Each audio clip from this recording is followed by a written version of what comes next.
Bonjour, bienvenue sur Chill Test. Donc aujourd'hui on va tester la Cooler Master MM711, donc qui est une souris qui est réputée être très légère. La Cooler Master MM711. On va commencer par un petit unboxing rapide. Donc ça c'est la boîte. Donc, toutes les informations de la souris, le fait qu'elle soit RGB, que le câble il soit très léger, etc. Voilà. Donc, le packaging. C'est présenté comme ça. Voilà. À l'intérieur, on a un petit manuel de présentation de la souris. Il y a une des biens exceptionnels. Ouais. Et par contre, ça c'est pas désagréable, on a les patins en plus qui sont fournis.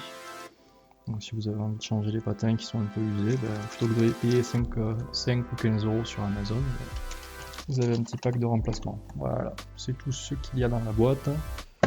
Donc au niveau de la souris, donc elle est réputée pour avoir un câble très léger, très souple. On va regarder ça. D'accord, effectivement, ça se balade dans tous les sens. Il n'y a aucune résistance, il est super léger, super souple.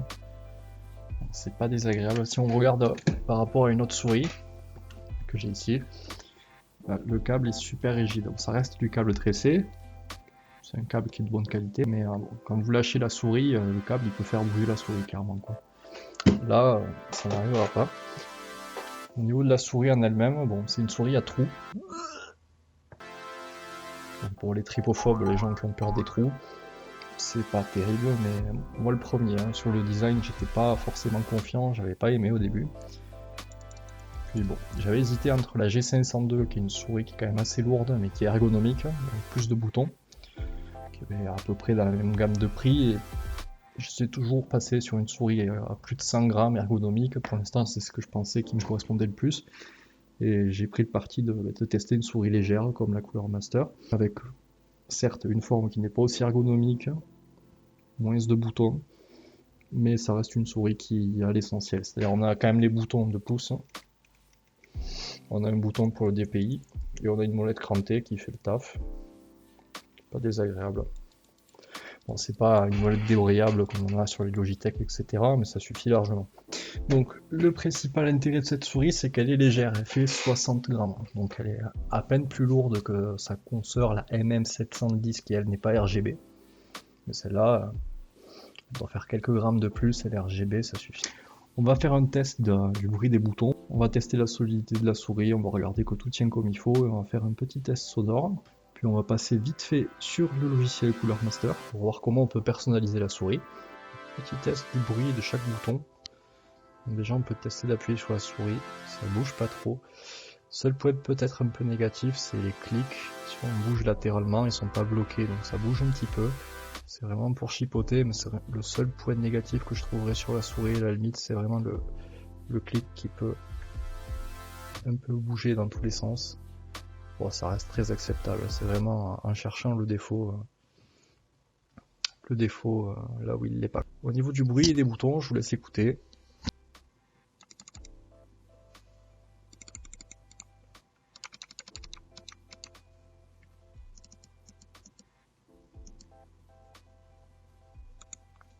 Les boutons latéraux maintenant.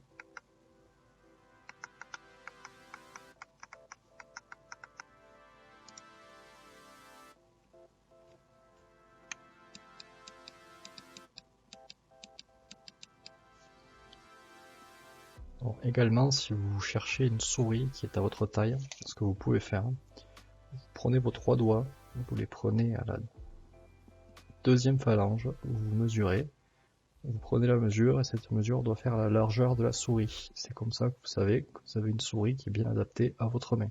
L'idéal c'est de venir se poser comme ça. Si vous dépassez pas trop, c'est que la souris est à votre taille. En largeur. Après en longueur, il y a d'autres calculs à faire, mais bon, c'est vraiment le plus important. Petit retour rapide sur le logiciel Master Portal qui permet de gérer les périphériques couleur master. Donc au niveau des personnalisations de la souris, premièrement on peut assigner une action particulière à chaque bouton de la souris. Bon, moi j'ai tout laissé par défaut, hein, clic gauche, clic clic droit, etc. Ensuite on peut modifier l'éclairage, donc faire un mode statique, un mode respiration, cycle de couleur, c'est le classique du RGB1. Donc vu que c'est de l'adressable RGB, vous pouvez choisir la teinte de couleur exacte que vous voulez. Faire vos propres presets, vos propres couleurs personnalisées, gérer la luminosité de la souris. D'ailleurs, moi je vais la baisser un peu. Au niveau des performances, là que c'est intéressant, donc vous pouvez sélectionner combien vous avez de réglages de DPI.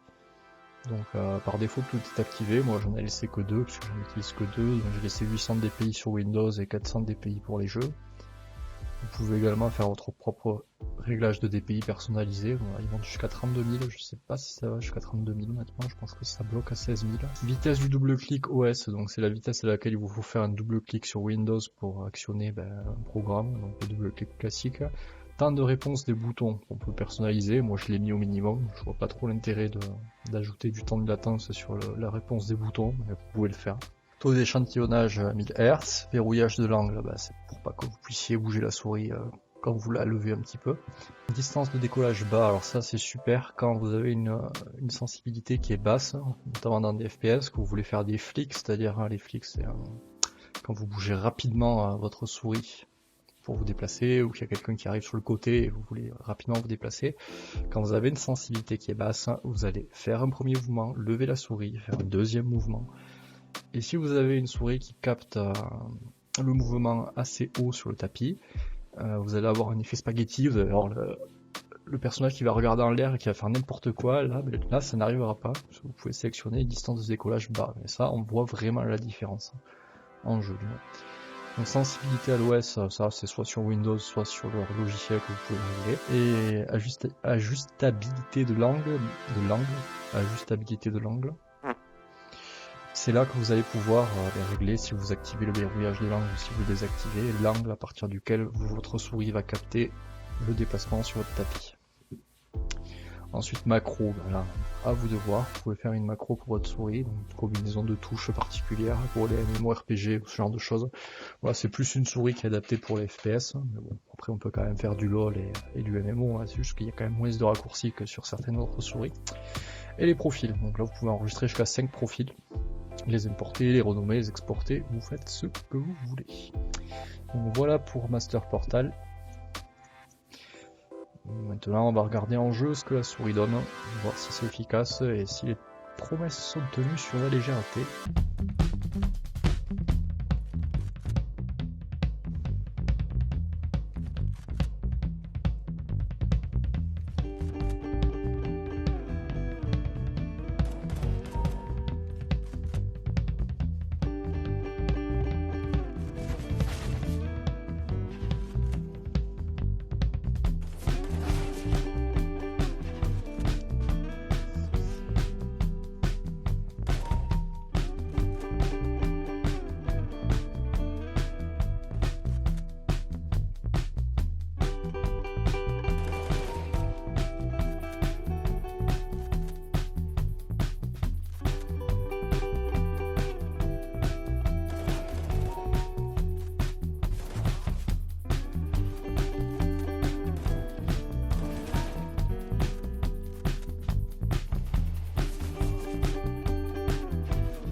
Pour conclure, petite souris à 60 €, légère, bonne alternative à la G502, si vous voulez passer le cap des souris légères, franchement ça vaut le coup.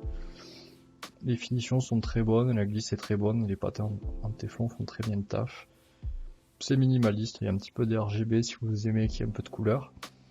Je l'ai prise en blanche pour 60 €, vous pouvez foncer, le capteur est très précis et le fait qu'on puisse décoller la souris à faible sensibilité, c'est juste la raison qui fait que la souris est précise. Donc il y aura bientôt une prochaine vidéo pour tester le casque également de la même marque, qui est le MH752, donc je vous retrouve pour la prochaine vidéo. Ciao.